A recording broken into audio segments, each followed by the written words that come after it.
अस्सलाम वालेकुम। प्रोग्राम जुर्म अंजाम के साथ मैं हूं मुजाहिद शेख। आज के जुर्म अंजाम में हम आपको दिखाएंगे कि शहर लाहौर में कुछ कत्ल की वारदातें ऐसी होती हैं जिसके लिए कत्ल की कोई बड़ी वजह नहीं होती है। चंद रुपयों की खातर, छोटी सी बात की खातर लोग एक दूसरे की जान ले लेते हैं। आज के प्रोग्राम में हम आपको दिखाते हैं कि इस तरह की कत्ल की वारदातें कौन कौन सी हुई हैं और क्या वजह बनती हैं जो एक दूसरे की लोग जान ले लेते हैं। आपको बताते हैं कि मॉडल टाउन के इलाके में एक ऐसा कत्ल होता है जिसकी कत्ल की कोई बड़ी वजह नहीं होती है, ना बड़ी वजह है ना छोटी वजह है, लेकिन एक शख्स जिसकी उम्र 60+ होता है, 60 साल से ज़्यादा की उम्र उसकी होती है और उसको 3 अफराद जो हैं वो कत्ल कर देते हैं। लापता कैसे होता है, ब्लाइंड मर्डर था।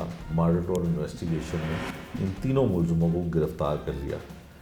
इंचार्ज इन्वेस्टिगेशन है हमारे साहब आसिफ साहब। इनसे पूछते हैं कि वाक़या हुआ क्या, किस तरह से मुलजिम जो है वो उस शख्स को अगवा करते हैं, कत्ल करते हैं, या कत्ल होता कैसे है, ये वारदात कैसे थी, ये जानते हैं। आसिफ साहब, सबसे पहले ये बताइएगा कि जो मकतूल था इसका नाम क्या था और कहाँ का रहने वाला था? बिस्मिल्लाहिर्रहमानिर्रहीम। ये जी मकतूल का नाम मोहम्मद रिजवान ज़िया था और ये 153F मॉडल टाउन है, उधर का रहायशी था जी। ठीक है, तो ये क्या, कितनी उसकी उम्र थी और क्या करता क्या था? ये मैं जी शेख साहब आपको बताऊं, इनकी 60 के करीब उम्र थी। ठीक है। और अब ये ना अपने एक प्राइवेट स्कूल रन कर रहे थे। ठीक है। इससे पहले ये वो जो दूध की टेट्रा पैक उसमें मुलाजिम थे, तो वहाँ से इन्होंने गोल्डन शेक हैंड लिया। उसके बाद इन्होंने अपना प्राइवेट स्कूल बना लिया, तो वही अपना प्राइवेट स्कूल रन कर रहे थे। ठीक है। अच्छा, अब कत्ल होता कैसे है? ये तो बड़ा पोश एरिया है मॉडल टाउन जो है, और कैसे आप तक FIR कौन सी आती है, किस दफ़ात के तहत होती है, ज़रा थोड़ी इसकी बताइएगा बैकग्राउंड। मैं जी सर आपको इसकी बैकग्राउंड बताऊं थोड़ा सा। एक्चुअली जो रिजवान साहब का जो मकतूल है, जो उनका स्कूल था ना, वो है चुंगी अमर सद्दू के इलाके में। वो इंतहाई कंजस्टेड एरिया है, छोटे छोटे घर हैं, वहाँ पे उन्होंने एक अपना प्राइवेट स्कूल बनाया हुआ था। एक्चुअली होता कुछ इस तरह है कि 12 तारीख को ये अपने घर से स्कूल जाते हैं, वहाँ से ये लापता हो जाते हैं। तो इनके जो बेटे हैं वो 14 तारीख को आके हमारे पास FIR दर्ज करवा देते हैं, 14 फ़रवरी को। ठीक है। उसके बाद सर इस पे FIR जब दर्ज होती है तो हम इसको हर तरीके से फिर स्टार्ट करते हैं। मगवी की CDRs लेते हैं, उसके बाद जो उनकी B पार्टीज़ होती हैं उनकी CDRs लेते हैं, इवन के लोगों को इंटरोगेट करते हैं जिनके साथ उनके ज़्यादा राब्ते थे, फैमिली मेम्बर्स को बुलाते हैं और उनके दोस्त अहबाब को सबको बुलाते हैं, लेकिन वो सब बेसूद रहते हैं हमारे लिए। ठीक है।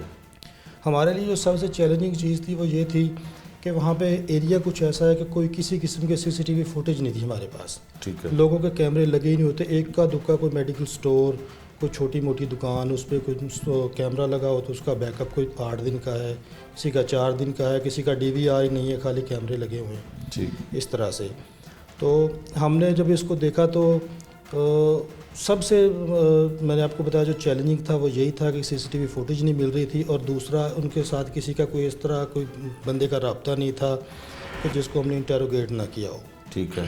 अच्छा, अभी तक तो आपके पास ये इतला थी कि एक शख्स जो है वो अगवा हो गया, मिसिंग, और कहाँ गया, किसके साथ गया, कौन लेके गया, इसकी तलाश आपको आपने जारी रखी। आपको ये नहीं था कि उसको कत्ल कर दिया गया? अनफॉर्चुनेटली कोई ऐसा वक़ूआ हमारे जहन में भी नहीं था, बल्कि किसी के जहन में भी नहीं था कि इस तरह का हो सकता है। घर वाले भी यही सोचते? घर वाले भी यही सोचते। एक्चुअली उनकी किसी के साथ दुश्मनी कोई नहीं थी, किसी के साथ कोई लेन देन नहीं था, कोई इतने बड़े कोई ताजर या कोई मालदार इस तरह का नहीं था कि जिसके मुताल्लिक़ गुमान किया जा सके कि किसी ने खुदा न खास्ता पैसों के लिए अगवा कर लिया है। ठीक है। या ऐसी कोई हमारे पास कोई कुछ सॉलिड ऐसी चीज़ नहीं थी कि जिसके मुताल्लिक़ ये गुमान किया जा सके कि ऐसा भी कुछ हो सकता है। ठीक है। तो हम तो उसी रूटीन में और उसी में देख रहे थे कि हो सकता है कोई सेल्फ डिटेक्शन हो, कोई घर से नाराज़ होकर चले गए हों, कोई इस तरह का हो।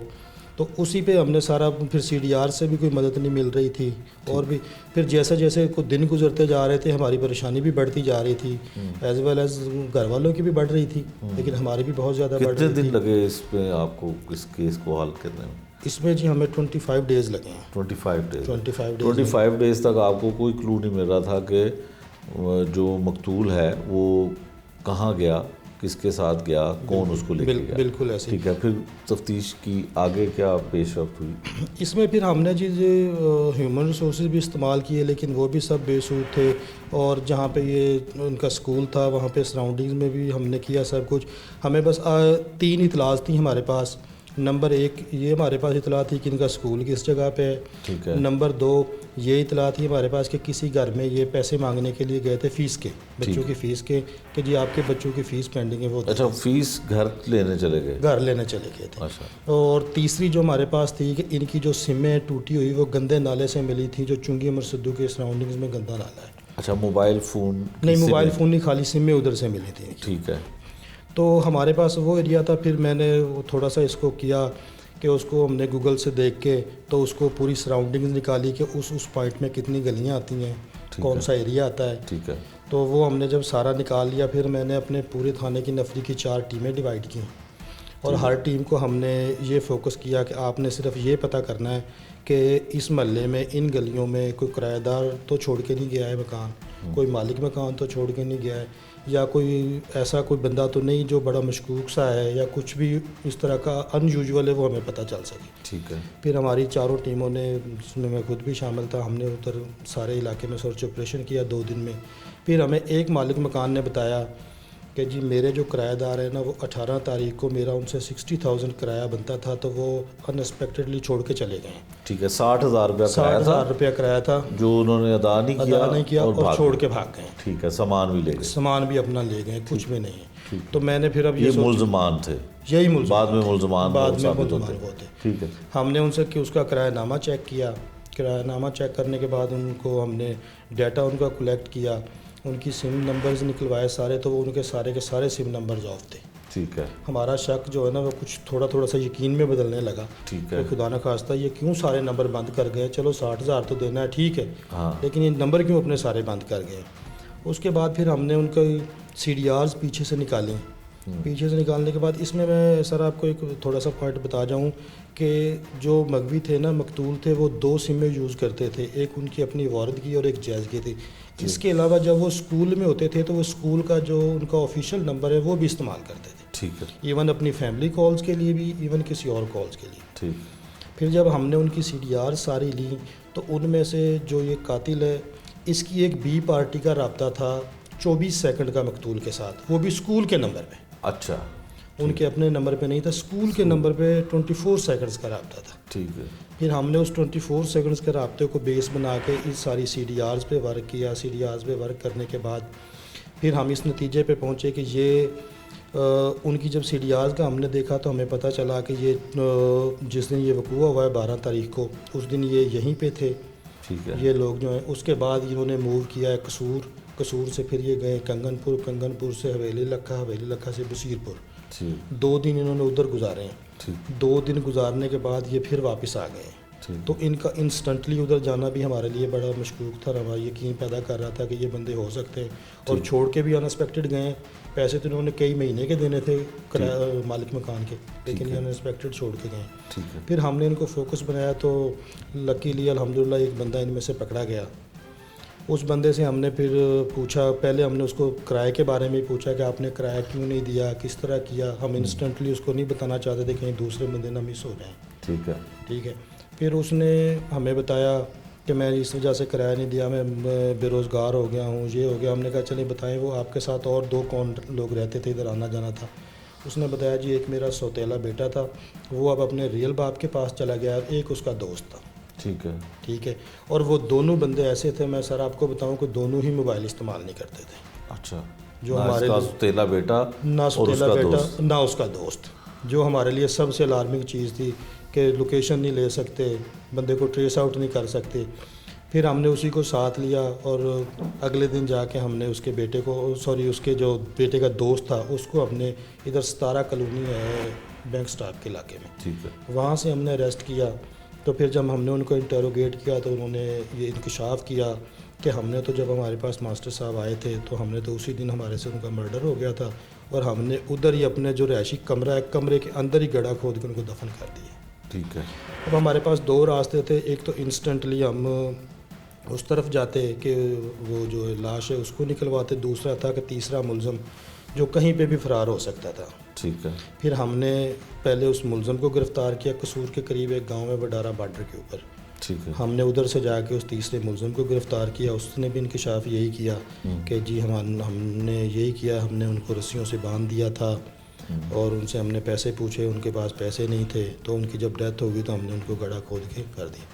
फिर हमने जो वो 3 गिरफ्तार हो गए मुझे, तीनों गिरफ्तार हो गए। फिर उसके बाद जो उन्होंने डेड बॉडी को वहाँ पे दफन किया था घर में। जी जी बिल्कुल। फिर उसको वहाँ से जी निकाला। उनकी प्लांटेशन पे जाके फिर हमने वो जगह देखी, बिल्कुल फ़र्श उसी तरह बना हुआ था, वो फ़र्श हमने तोड़ा। फिर हमने PFSA की टीमें मंगवाई, फिंगरप्रिंट्स की टीमें मंगवाई और उनकी मौजूदगी में फिर हमने डेड बॉडी को निकाला। डेड बॉडी को निकाला। अच्छा, फिर उसके बाद मुलजमान आपकी हिरासत में थे, तो क्या उन्होंने इंकशाफ किया कि कितनी बड़ी दुश्मनी थी और कितना बड़ा लेन देन था कि एक जान ले ली उन्होंने?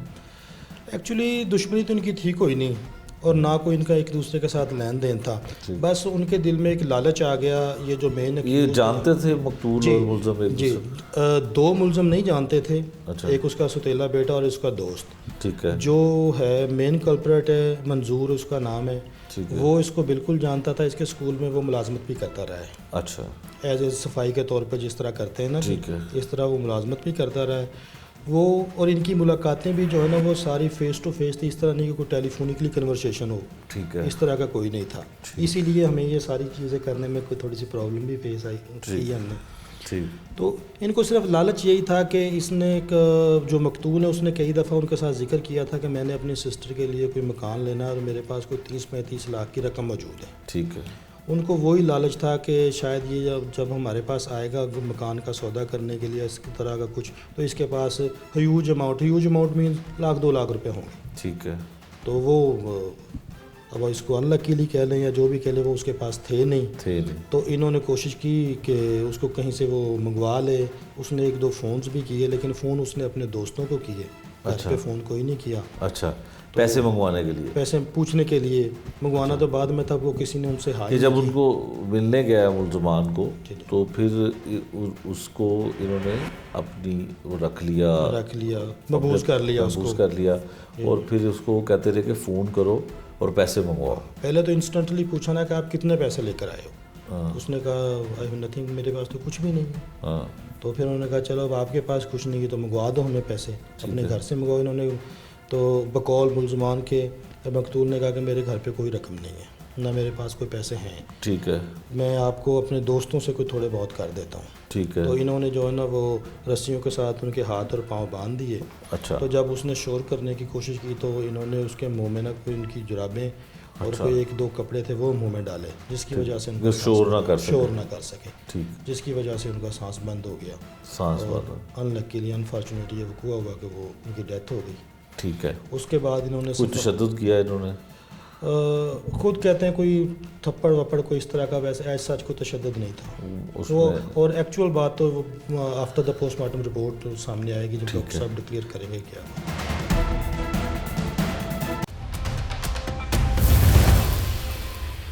अच्छा, आपकी तफ्तीश ये कहती है कि ये तीनों मुलजमान ने उसको मकतूल को अपने पास, जब उसके पास वो जाता है इनके पास, तो वो पैसे मांगते हैं। पैसे उसके पास होते नहीं हैं, फिर वो कहते हैं कि घर से मंगवाओ, वो भी नहीं मंगवाता। फिर कहीं से पैसे, कुछ थोड़े बहुत पैसे आते हैं। यस, मैंने पहले भी बताया आपको कि वो इसके एक दोस्त है, उसकी पैम्परों की दुकान है उसी बाज़ार में, छोटे से बाज़ार है। ठीक है। उधर उसको वो फ़ोन करता है कि जी मुझे ना कोई 2-3 हज़ार रुपये दे दो। तो कहता 2-3 तो नहीं है मेरे पास, 2 हैं, आप किसी को भेज दें 2,000 रुपये ले जाए। तो वो जो 2 लड़के होते हैं वो जो अननोन होते हैं उधर। अच्छा, वो 2,000 लेने भी जाते हैं? वो 2,000 लेने भी जाते हैं। अच्छा। वो उससे 2,000 लेके वापस आते हैं। अच्छा। अब इसका मकसद ये है कि पैसे अगर नहीं थे या दिए कम थे तो मारने की तो वजह फिर कोई नहीं ना रहती है, कोई दुश्मनी नहीं थी, कुछ ऐसा नहीं। पहले कुछ ऐसा पहले कुछ ऐसा नहीं। उसके मुंह में जो है वो कपड़े डाले उन्होंने, उसका सांस बंद हुआ तो उसकी डेथ हो गई। तो अब ये बताएंगे जो मुलजिम है वो कितने रिकॉर्ड याफ्ता है या क्या उनका रिकॉर्ड निकला? जी, जो एक मेन अक्यूज़ड है मंजूर, जिसका मैं बार बार नाम ले रहा हूँ, वो रिकॉर्ड याफ्ता है और चोरी डकैतियों में चालान हो चुका है, जेल में अपना वक्त गुजार के आया है। जबकि वो जो दूसरे हैं, वो जो उसका सौतेला बेटा है, ही इज़ ओनली 18 अच्छा, उसकी पहली वारदात हो गई है यकीनन। यकीनन उसकी पहली वारदात है। उसका कोई साहब का रिकॉर्ड नहीं है, इवन कि उसका भी शनाख्ती कार्ड नहीं बना हुआ है। ठीक है, और जो उसका दोस्त था साहब? जो उसका दोस्त है वो भी रिकॉर्ड याफ्ता नहीं है। अच्छा, मे भी उसने कोई की हो पहले, कोई चोरी डकैती, लेकिन इस तरह का कुछ उसका रिकॉर्ड के ऊपर कोई चीज़ नहीं है। तो जब से इसके साथ मिला है तब से उन्होंने बस ये शुरू किया है। और ठीक है। अच्छा, ये सरफराज साहब आपके साथ इसमें आईओ थे? जी, सरफराज साहब इसके जो फर्स्ट आईओ थे। जब ये अगवा का मुकदमा दर्ज हुआ है तो इनके पास थी इन्वेस्टिगेशन। इन्होंने बल्कि मैं ये कहूँगा कि पूरे थाने ने, हमारे डीएसपी साहब ने हमारी बहुत माउनत की, एसपी साहब ने बड़ी माउनत की। हर किस्म का डाटा जो है ना हमारे एसपी साहब हमें प्रोवाइड करते रहे हैं। जिस किस्म का भी डाटा, अगर हमने रात को 2 बजे भी कोई चीज़ मांगी है उनसे, लोकेटर कोई चीज़, तो वो हमें प्रोवाइड हुई। ठीक है। अच्छा आसिफ साहब, ये बताएं कि मकतूल के जो लवाहिकीन हैं वो कोई महसूस करते हैं कि उनका भाई या उनका बाप कत्ल हो गया है, तो वो चीज़ों को बताना नहीं चाहते हैं मीडिया के सामने, वो बताना नहीं चाहते, इसकी कोई ख़ास वजह आपके नज़दीक लगती है या कोई वैसे ही वो कॉन्शियस हैं? आई डोंट नो कि वो क्यों कॉन्शियस हैं इतने ज़्यादा। पहले भी, आपसे पहले भी कुछ लोगों ने रब्ता किया उनके साथ, जो उन्होंने स्ट्रेट फॉरवर्ड रिफ्यूज़ किया है। अच्छा। इस किस्म को थोड़ी सी मजहबी फैमिली भी है, और उनकी बच्चियां जो हैं वो, जहाँ तक मुझे बताया गया है, वो ऑनलाइन क्लासेस देती भी हैं और ऑनलाइन क्लास इस्लामिक क्लास ही पढ़ते भी हैं। अच्छा, ठीक तो है। कुछ इस पॉइंट ऑफ व्यू से भी वो शायद समझते हैं कि मीडिया पे आना या मीडिया पे कोई बयान देना, या उनके मुतल्लक कोई, जो उनके वालिद या जो उनके हस्बैंड फौत हो गए, उनके मुतल्लक कोई तशहीर करना उनके लिए शायद कोई गलत है। हाँ, कुछ इस तरह का भी उनका, मेरा पॉइंट ऑफ व्यू यही है कि उनका माइंडसेट कुछ ये है कि इस तरह की तशहीर करना या इस तरह का कुछ बताना शायद ठीक नहीं है। ठीक है। अच्छा आसिफ साहब, ये दीजिएगा सरफराज साहब को ज़रा माइक। सरफराज साहब, जब 365 की दफ़ात के तहत FIR, अगवा की FIR होती है, तो ज़ाहिर है आप उसकी तफ्तीश करते हैं, फिर वो 302 हो जाता है, तो यकीनन फिर सब इंस्पेक्टर साहब या इंचार्ज ने खुद करनी थी। जब आपने इसकी इन्वेस्टिगेशन की शुरू किया तो क्या लग रहा था कि बिल्कुल ब्लाइंड मर्डर है, नहीं पता चलेगा?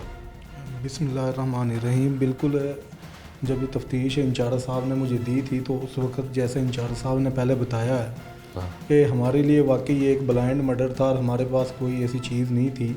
हमारे पास वो 3 चीज़ें थी जो हमारे इंचार्ज साहब ने पहले आपको बता दी हैं, उनको सामने रख के हम चलते रहे हैं, लेकिन हमें कोई चीज़ CDRs वगैरह सारे, हमने जो भी हम मुमकिन कोशिश कर सकते थे, तमाम मुमकिन कोशिश हमने की थी, लेकिन उनमें कोई चीज़ हमें नज़र नहीं आई। ठीक है। अच्छा, ये अगर घर वालों को भी नहीं पता था किसको मिलते हैं और ख़ुद गए थे उनके पास, बुलाया भी नहीं गया था, कोई CDR रिकॉर्ड भी नहीं था, कुछ ऐसा नहीं था, कोई कैमरे की फुटेज नहीं थी, CCTV फुटेज कोई नहीं थी, तो एक छोटा सा आपको क्लू मिला कि एक कॉल जो है वो चंद सेकंड की मुलजिम ने या मुलजिम से इनके साथ फ़ोन, ऑफिस का जो फ़ोन था, स्कूल का फ़ोन था, वो हुई थी। इसके अलावा कोई वहाँ से किसी ने नहीं बताया कि इसको, मकतूल को हमने जाते हुए देखा है, या कुछ स्टेटमेंट किसी ने दी हो कि उस तरफ गया है, या उससे रब्ता था, या कोई बात उससे होती थी? नहीं सर, किसी ने भी हमें नहीं बताया, और किसी ने ये भी नहीं बताया कि हमने उसे देखा है, और किसी ने उसे जाते हुए भी नहीं देखा। कैमरों की वहाँ जैसे CCTV फुटेज हैं वहाँ थी नहीं जिनको हम देख लेते, ठीक हो गया। जैसे इंचार्ज साहब ने पहले बताया है कि वहाँ पे कुछ चंद कैमरे ऐसे लगे हुए थे कि जिनमें कोई CDR नहीं था, कोई ख़राब था, जो चल नहीं रहे थे। ठीक है। तो हमने वहाँ पे कोशिश की थी कि कहीं से हमें कोई क्ल्यू मिल जाए, लेकिन ना उसे किसी ने जाते हुए देखा था, ना किसी उस मकान में एंटर होते हुए देखा था, किसी ने भी नहीं देखा था, जिसकी वजह से हमें कोई चीज़ मिल जाए। तो हमने तमाम यही कोशिश कर रहे थे कि शायद कोई एक क्ल्यू मिल जाए जिसकी वजह से हम इस तक पहुंच जाएं, लेकिन हमें वो क्ल्यू वो बाद में मिला जब हमने इंचार्ज साहब ने टीमें तश्कील दी, 4 टीमें तश्कील दी, फिर हमने सर्च ऑपरेशन किया जिसमें इंचार्ज साहब ख़ुद हमारे शामिल थे। तो जब हमने किराएदारी का अंदराज वगैरह सबका चेक किया, जैसे हमारे इंचार्ज साहब ने हमें हुक्म दिया था कि तमाम के मालिक मकान, उनका हमने नाम लिखा, डाटा लिखा, उनके मोबाइल नंबर, ID कार्ड तमाम हमने लिखे, और तमाम जो किराएदार हैं उनके किराएनामे चेक किए हमने। तो ये सारा कुछ जब हमने किया तो फिर एक मालिक मकान ने हमें बताया कि ये किराएदार जो हैं, मेरे किराएदार 18 तारीख को यहाँ से, जो बिला वजह किसी के कोई ऐसी वजह नहीं थी, अचानक छोड़ के चले गए, जो इधर काफ़ी अरसे से रह रहे थे। ठीक है। ठीक हो गया। तो फिर मेरे इंचार्ज साहब को जब पता चला कि ये मामला हुए हैं, तो उसके बाद फिर उनके CDRs वगैरह हमने निकलवाई हैं, उनके नंबर लिए हैं, किरायानामा चेक करके उनका जो ID कार्ड्स हैं उन पे काम किया। काम करके तो फिर जैसा कि पहले बताया इंचार्ज साहब ने कि वो 24 सेकंड की कॉल जो ऑफिशियल नंबर था स्कूल का, ठीक है, वहाँ पे कॉल हुई थी। तो उसकी जब CDR वगैरह हमने ली हैं तो फिर वो क्ल्यू हमें एक मिला था जिस पे हमने काम किया, तो अल्लाह ने हमें कामयाबी दी थी। ठीक है। आसिफ साहब माइक लीजिएगा। आसिफ साहब ये बताएं कि यकीनन जो इस तरह के इलाके होते हैं वहाँ पे CCTV कैमराज लोग कम ही इस्तेमाल करते हैं, क्योंकि वहाँ पे जो है इतना रुझान नहीं होता और ख़र्च नहीं करते हैं लोग, सेफ्टी के तौर पे कैमरों का इस्तेमाल नहीं होता।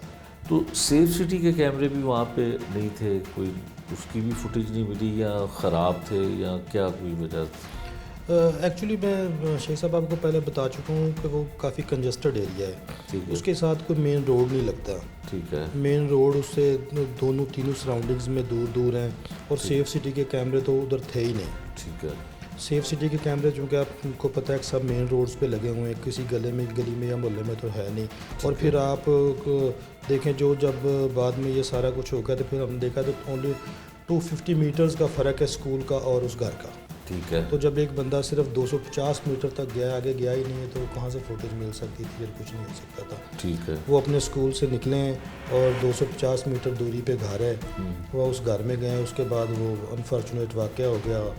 और मैं जो चीज़ यहाँ पे मेंशन करना चाहूँगा वो यही है कि उन्होंने पैसों के लिए उनकी डेथ भी होगी, सारा कुछ होगा, लेकिन इनकी शफाकियत की हद वहाँ पे ख़त्म हो जाती है कि जब उन्होंने बजाय उसको छोड़ के भाग जाते, या कोई और था कि किसी और को दरवाज़ा के बता के या कहीं पे बंदा फेंक देता है या कुछ सौ भी, वो उन्होंने कुछ भी नहीं किया और शफाकियत की हद ख़त्म कर दी वहाँ पे कि उनको वहीं पे गड्ढा खोद के और दबा दिया और दबा के प्लस्तर कर दिया घर के अंदर ऐशी कमरे के अंदर। और फिर 3 दिन वो उस घर से बाहर रहे, और 3 दिन के बाद फिर 2 दिन उसी घर में स्टे किया, उसी घर में खाते रहे, उसी घर में पीते रहे, उसी घर में रहते रहे। ये थे जी इंचार्ज इन्वेस्टिगेशन मॉडल टाउन, और साथ ही हमारे IO भी थे इस केस के, जब 365 की दफात के तहत मुकदमा दर्ज होता है।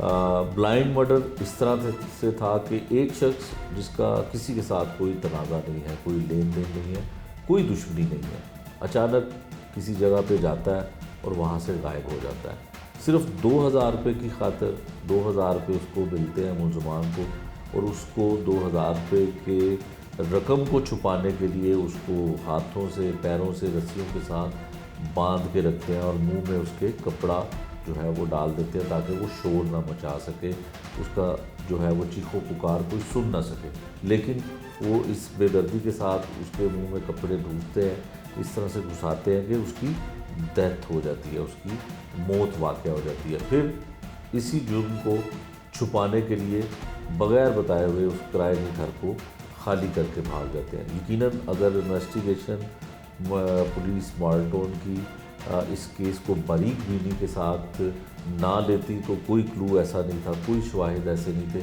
कोई सबूत ऐसा नहीं था कि मुलजमान पकड़े जाते। 3 मुलजमान थे जिन्होंने इस घनौने काम में हिस्सा लिया, अपना हिस्सा डाला, और एक बेगुनाह और ऐसे बुजुर्ग शख्स को जो है वो मौत के घाट उतार दिया, जिसका ना कोई लेना था ना कोई देना था, ना ही किसी किस्म की दुश्मनी थी। लेकिन घर वालों को बिलाखिर जो है वो जिस शख्स को बेदर्दी के साथ बेगुनाह शख्स को मारा जाता है उसके मुलजमान पुलिस गिरफ्तार कर लेती है। दूसरी जानिब हम घर वालों से भी बात करने की कोशिश करते रहे, पुलिस के ज़रिए भी मुलाकात हुई, लेकिन यकीनन वो अपने भाई की मौत को इस तरह से मंजर आम पर नहीं लाना चाहते, नहीं बताना चाहते कि क्या कुछ हुआ उनके भाई के साथ और किस वजूहत की बिना पर उसे कत्ल कर दिया गया। लेकिन पुलिस ने अपना काम किया और मुलजमान पकड़े, और यकीनन अब कानून के मुताबिक तमाम शवाहिद की रोशनी में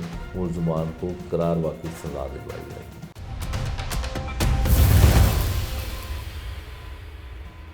अब हम आपको प्रोग्राम में दिखाएंगे कि कुछ कातिल इस तरह के होते हैं जिन लोगों को वो कत्ल करते हैं उसकी कोई वजह नहीं होती है, और इसके लिए सबसे बड़ा मसला पुलिस इन्वेस्टिगेशन को रहता है कि ब्लाइंड मर्डर होता है, लवाकिन भी कुछ नहीं उस कत्ल के बारे में जानते, ना उसके कोई शवाहिद मिलते हैं, लेकिन जो मकतूल के लवाकिन होते हैं वो किस अजियत में मुब्तला रहते हैं, ये आपको दिखा। एक माँ पे क्या गुजरती है कि उसका बिल्कुल जवान साला 18 साल बच्चा जालिमों ने गोलियाँ मार के कत्ल कर दिया।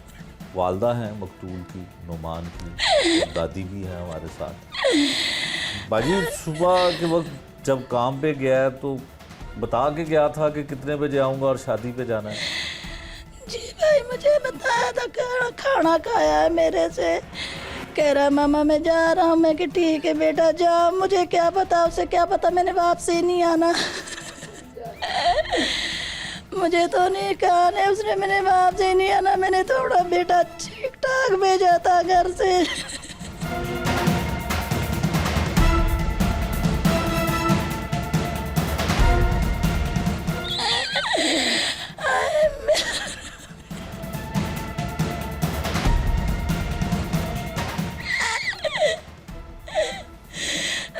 मेरा नाम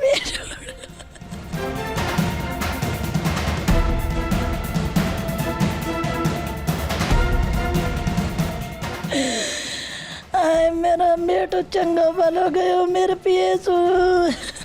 आए मेरा मेरा नमान मोहब्बत ही ना तू आसे ही ना वापसी।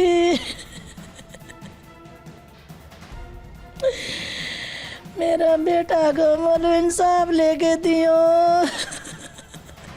कितने बजे घर से जाता था आम दिनों में और कब लौटता था वापस? भाई वो 9 बजे जाता था अपने बड़े अब्बू के साथ, और रात को 8 बजे 9 बजे इनके साथ वापसी घर आ जाता था। कई दफ़ा 11 भी बज जाते थे, 1 भी बज जाता था, 2 भी बज जाते थे, के साथ ही वापसी आता था। माँ जी आप बताएं कि बड़ा जुल्म किया, पोते को, जवान पोते को मार दिया इन्होंने। जुल्म किया है उन्होंने, दुश्मनों ने। कोई गलती नहीं थी, मेरे बच्चे को मार दिया उन्होंने। बड़ा नेक बेटा था मेरा, नेक पोता था, ना किसी से अच्छी कहता था ना बुरी कहता था, सीधे रास्ते जाता था। सारी दुनिया उसकी कहती है सिफत कर रही है, बहुत नेक था। जालिमों ने अच्छा नहीं किया उसके साथ, गोली से मार दिया मेरे बच्चे को। जुल्म किया, हमें इंसाफ चाहिए भाई, इंसाफ चाहिए। हमारा दिल का टुकड़ा चला गया। आपको उसने कभी बताया था कि ऐसे झगड़ा हुआ? नहीं बाजी भाई, वो कभी किसी से लड़ता ही नहीं था, वो झगड़ता ही। मेरा बच्चा इतना शरीफ था, वो कभी लड़ाई नहीं किसी से, वो कभी किसी से फालतू बात नहीं करता। सिर्फ काम पे जाता था, अपने घर आ जाता था, अपने चाचू लोगों के साथ ही जाता था, उनके साथ ही वापसी आ जाता। कभी जिंदगी में ऐसा मौका ही नहीं दिया उसने लड़ाई झगड़े वाला। कितनी उम्र थी मेरे बच्चे के 20 साल सबसे बड़ा बेटा था मेरा। छोटे छोटे बहन भाइयों को छोड़ के चला गया, अपना बाप का सहारा बना था।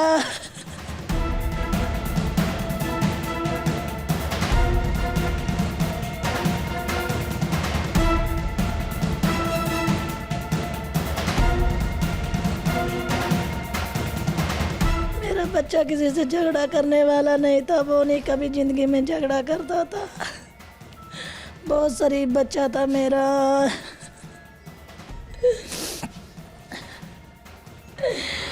भाई मुझे इंसाफ चाहिए, मेरी दुआ होगी आपके साथ, मुझे इंसाफ दिला दो मेरे बेटे का। बाजी बिल्कुल आपको इंसाफ मिलना चाहिए, और जुल्म किया नहीं, उन्होंने। मेरे बेटे के छन्नी छन्नी कर दिया। एक पल मुझसे जुदा नहीं रहता था, 1 घंटा भी नहीं गुजारता था। तीसरी दूसरी रात जा रही है मेरे बगैर उसके। मुझे बस इंसाफ चाहिए भाई, जिसे मुझे रुला रहे वो भी ऐसे ही रोए। सर जी कोई पता नहीं, ਸਾਨੂੰ ਤੇ ਕੀ ਵਾਕਿਆ ਹੋਇਆ ਉਹਨਾਂ ਨਾਲ ਕੀ ਨਹੀਂ। ਇੱਥੇ ਤੇ ਅਸੀਂ ਇਹ ਵੇਖਿਆ ਵੀ ਬਹੁਤ ਸ਼ਰੀਫ ਬੱਚਾ ਸੀ ਉਹ, ਕਦੀ ਕਿਸੇ ਨਾਲ ਉਹਨੇ ਉੱਚੀ ਨੀਵੀਂ ਨਹੀਂ ਸੀ ਕੀਤੀ ਵਿਚਾਰਾ। ਕਰਦਾ ਸੀ ਬਈ ਇੱਥੋਂ ਸਵੇਰ ਚੱਲ ਜਾਂਦਾ ਸੀ, ਵਰਕਸ਼ਾਪ ਇਹਨਾਂ ਬਣਾਈ ਹੈ, ਉੱਥੇ ਚੱਲ ਜਾਂਦਾ ਸੀ ਸ਼ਾਮ ਨੂੰ, ਰਾਤ ਨੂੰ 10 ਵਜੇ 10:30 ਵਜੇ ਕਦੀ 11 ਵਜੇ ਵੀ ਆਉਂਦੇ ਸੀ। ਬਸ ਇੰਨੀ ਗੱਲ ਹੀ ਸੀ। ਭਾਈ ਜੀ ਸਾਨੂੰ ਤਾਂ ਇਸ ਬੱਚੇ ਵਿੱਚ ਕੋਈ ਕਸੂਰ ਨਜ਼ਰ ਨਹੀਂ ਆਉਂਦਾ। ਬੱਚਾ माशाल्लाह बहुत नेक, बहुत ही अच्छा लड़का था जी। हाँ जी, लेकिन ये एक जालमा ने जुल्म किया। हाँ जी, यकीन करो सारा मोहल्ला दाएं बाएं आले दुआले जितने लोग हैं ना, सब खून के आंसू रो रहे हैं। इतना गम था माशाल्लाह। जनाजा पड़ा ना जी, 10 12 17 थी जनाजे की, बहुत खलकत थी। इतना गम किया लोगों ने। हाँ जी जी, हम यही कहेंगे कि ये बहुत ज़्यादा जुल्म किया जालिमों ने ना। अस्सलाम वालेकुम जी। ये बच्चा मेरा शागिर्द है जी, मेरे शाम में काम करता था मेरे साथ। कोई कंप्लेन नहीं, कोई लेना देना नहीं, किसी के साथ बदतमीजी नहीं थी। बस आता था जाता काम करता था। नहीं ये वो शागिर्दी जी ना, उस आप नहीं करना लग पे फिर शायद हेरा तो जा सीख गया ही, उत्थे अपने चाचू घर काम करता था। किसी ना कोई बदतमीजी नहीं, कोई लेना नहीं, कोई देना नहीं, अपने घर ਸਕੂਨ ਨਾਲ ਆਉਂਦਾ ਜਾਂਦਾ ਹੈ ਬਸ। ਹਾਂਜੀ, ਇਹ ਤੇ ਦੋਸਤ ਨੇ ਮੇਰੇ ਤੇ ਉਹਨਾਂ ਦਾ ਬੇਟਾ ਸੀ ਤੇ ਵਰਕਸ਼ਾਪ ਇਹਨਾਂ ਦੀ ਉੱਥੇ ਕਿਉਂਕਿ ਰਾਹੀ ਲੰਘ ਟੱਪ ਨਾ ਉਹਨਾਂ ਦੀ ਕੋਈ ਝਗੜਾ ਹੋਇਆ ਤੇ ਉਹ ਕੋਈ 5-7 ਬੰਦੇ ਆਏ, ਉਹਨਾਂ ਨੇ ਕੋਈ ਫੈਰ ਫੂਰ ਮਾਰੇ ਤੇ ਮਰ ਗਏ। ਜ਼ਿਆਦਾ ਤੇ ਕੋਈ ਨਹੀਂ, ਬੱਚਾ ਬਹੁਤ ਸ਼ਰੀਫ ਸੀ, ਅੱਛਾ ਬੱਚਾ ਹੈ। ਇਹ ਵੀ ਦੋਸਤ ਨੇ, ਇਹ ਵੀ ਬਹੁਤ ਅੱਛੇ ਨੇ ਤੇ ਪਤਾ ਨਹੀਂ ਕੀ ਬਣਿਆ ਕੀ ਹੋਇਆ ਤੇ ਆ ਕੇ ਜ਼ਿਆਦਤੀ ਕਰਕੇ ਫੈਰ ਮਾਰ। वाकया क्या था? कोई दुश्मनी थी दरीना? नहीं सर। कोई पुरानी अदावत थी? क्या वजह बनी लड़ाई सर की? बेसिकली हम तो उन्हें जानते भी नहीं थे अच्छा, वो कौन है कौन नहीं है। इस वकूए से कोई 2 दिन पहले, ठीक है, मतलब कि सैटरडे को तकरीबन, उनसे ना फ्राइडे को या सैटरडे को बड़े भाई थे मेरे तनवीर, वो आ रहे थे ठीक है, तो, और सड़क टूटी हुई है आगे से, तो पीछे वाला रास्ता इस्तेमाल कर रहे हैं जो सोसाइटी का है। ठीक तो है। वहाँ पे ना ट्रैफिक लगी हुई थी, तो बंदा बाजिद हुआ पड़ा था एक कि जी वो कोई बोतलों वाला था, पेप्सी का डाला था कि बस वो कह रहा था मैं भी बोतलें उतारूंगा तो फिर आप चले जाइएगा। ठीक है, बड़ी गाड़ी? हाँ जी, बड़ी ट्रक गाड़ी था। थी। तो एक बुज़ुर्ग शहरी ने उसे कहा उतर के अपनी गाड़ी में से, यार आपकी मेहरबानी, आप हटा लो, इतनी लंबी लाइन लग गई है तो हम निकल जाएंगे, आप थोड़ा साइड पे कर लो, खुली सड़क है। उसने कहा कि जाजा बाबा जी अपना काम करो। अच्छा, ठीक है। ये कौन था? ये मतलब ड्राइवर था? ड्राइवर गाड़ी था, का? ड्राइवर अच्छा, था। तो बस ऐसी उनकी बदकलामी होती रही। ठीक है। तो भाई भी उतर के गया, क्या बुजुर्ग आदमी है हम्म, तो उससे वो बदतमीज़ी कर रहा है, तो इसने जाके उनको समझाया ठीक तो है। वो इसके गल पड़ गया, हाथापाई? हाथापाई हो गई इनकी। ठीक है, लेकिन इनकी वो ठीक है, वो हल हो गया मसला। मतलब लोगों ने इस हद तक नहीं, वो नौबत- थोड़ा बहुत हुआ था सिर्फ। ठीक है।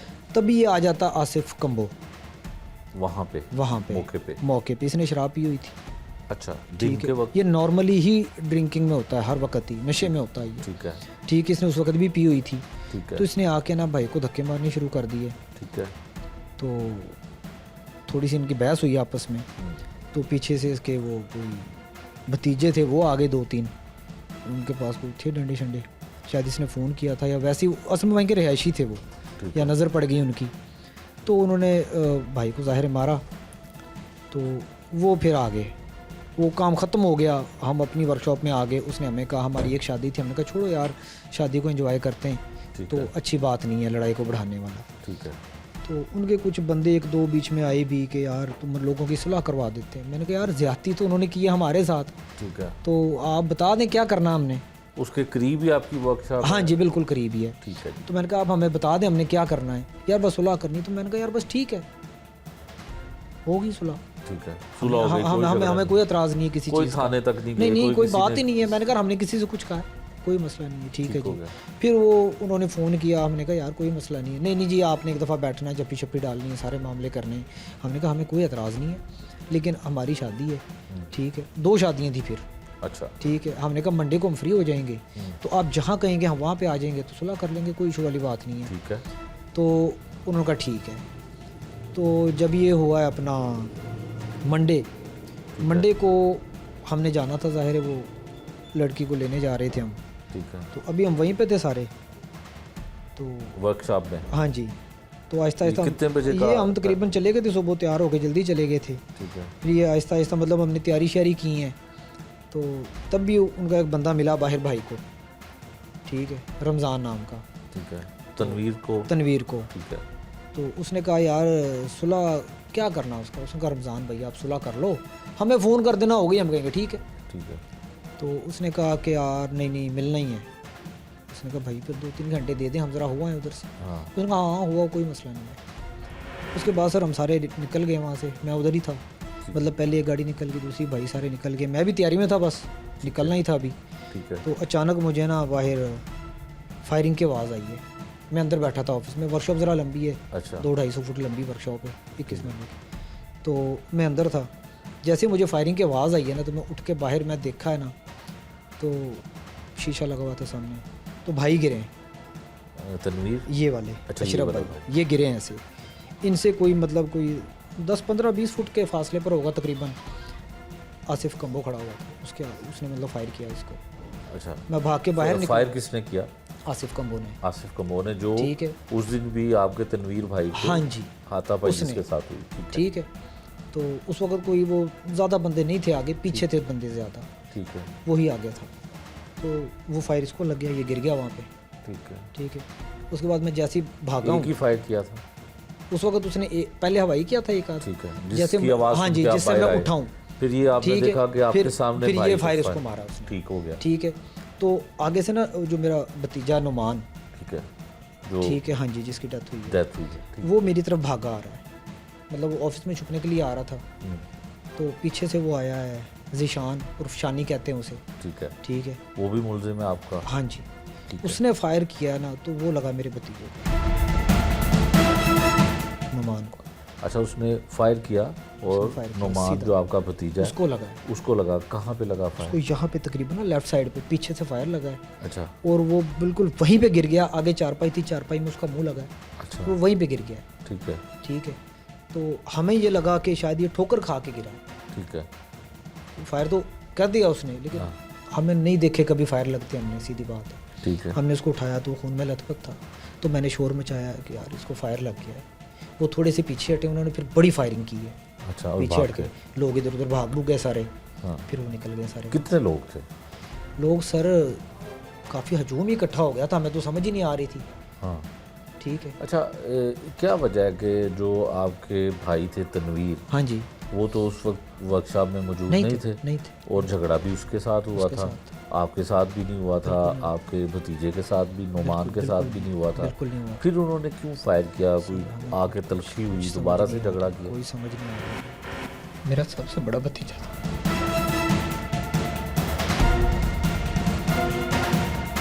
बड़ा प्यार था उससे, लाडला था, तो पढ़ नहीं पाया, तो जाहिर उसको मारा पीटा भी नहीं कि नहीं मेरा बच्चा। तो मैं जाहिर घर में थोड़ा सा पढ़ा लिखा था, मेरे हवाले कर दिया, इसको तुम देखो क्या करना। मैं उसको अपने साथ ले गया वर्कशॉप पे, तो वो माशाल्लाह 7 सालों में उसने मैकेनिक बन गया, काम सीख लिया, काम उसने संभाल लिया। आज से 2 साल पहले उसने मुझे कहा, तकरीबन 2 साल पहले, 1.5-2 साल पहले, कि चाचू अब आपने ना मैकेनिक नहीं रखना, मैं ख़ुद संभालूंगा आपकी वर्कशॉप। मैंने कहा ठीक है बेटा, कोई मसला नहीं, आप संभाल लो। तो उसने माशाल्लाह ऐसी संभाली कि मुझे पता नहीं होता था मैं कहाँ फिर रहा हूँ, और टोटली जो कस्टमर है उसी के मोबाइल पे उसी से राब्ते होते थे, कस्टमर आ रहा है जा रहा है, और वही कर रहा था सारा कुछ।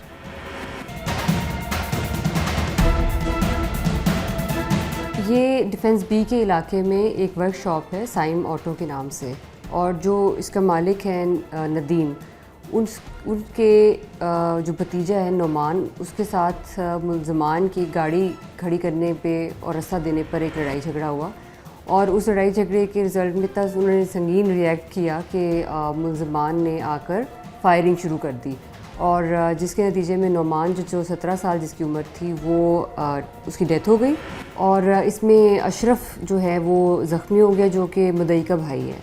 सो इसमें अब हमारे पास सीसीटीवी फुटेजेस हमने देखी, उसमें आइडेंटिफाई किया मुलजमान को। ये 4 इसमें बाय नेम आइडेंटिफाइड है, और इन्होंने इंटरम्स करा ली थी, और अब इनके हमने जो कैंसिलेशन करा दी है बेल्स की, और इनको हम फौरी अरेस्ट करेंगे। इनका क्रिमिनल रिकॉर्ड भी है, और जो कि हमने बिल्कुल नादरा से वेरीफाइड है, और हमारे CRO में इसका रिकॉर्ड है।